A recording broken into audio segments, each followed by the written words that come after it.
यावेळच्या हिवाळी अधिवेशनामध्ये आज पुरवणी मागण्या मांडल्या जाणार आहेत। 60,000 कोटींच्या पुरवणी मागण्या मांडल्या जाणार आहेत। झी 24 तासला विश्वसनीय सूत्रांनी ही माहिती दिली आहे। अर्थमंत्री अजित पवार पुरवणी मागण्या मांडणार आहेत। मार्च महिन्यापर्यंत खर्चाची तरतूद याद्वारे केली जाणार असल्याची माहिती मिळते।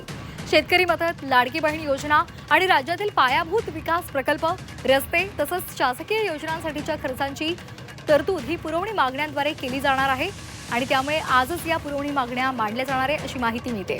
तर महत्त्वाची बातमी आहे, आज नागपूर हिवाळी अधिवेशनाचा पहिला दिवस आहे।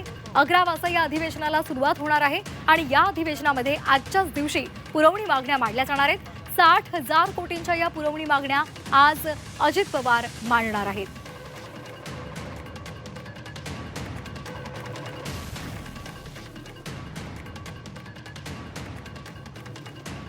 तर या संदर्भात आणखी एक महत्त्वाची बातमी आहे, तुकडाबंदी कायदा सुधारण्यासाठी सुद्धा विधेयक येणार आहे। महसूल मंत्री बावनकुळे आज हे विधेयक मांडतील।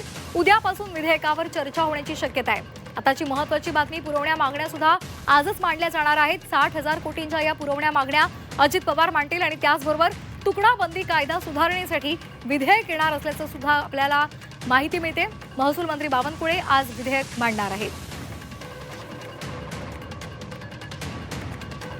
तर या संदर्भात अधिक माहितीसाठी आपण जाणार आहोत। आमचे प्रतिनिधी कृष्णात पाटील नागपूरमध्ये आहेत। कृष्णात, आज 60,000 कोटींच्या पुरवणी मागण्या या अधिवेशनाच्या पहिल्याच दिवशी मांडल्या जाणार आहेत।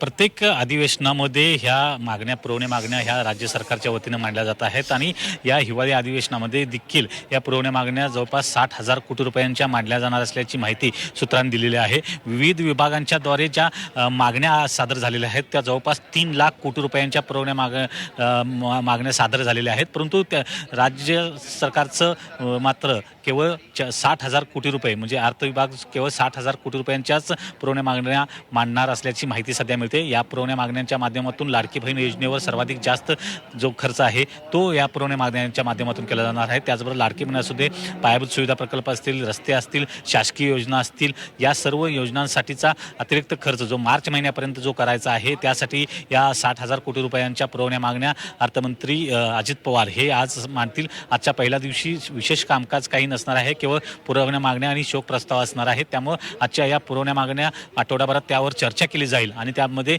सर्व पुरवण्या मागण्यांची जो मंजूर करण्याचं एक मोठं आव्हान देखील राज्य सरकारसमोर आहे, परंतु संख्याबळ पाहता आणि बहुमत पाहता दोन्ही सभागृहामध्ये या पुरवण्या मागण्या निश्चितच मंजूर होतील अशी अपेक्षा आहे।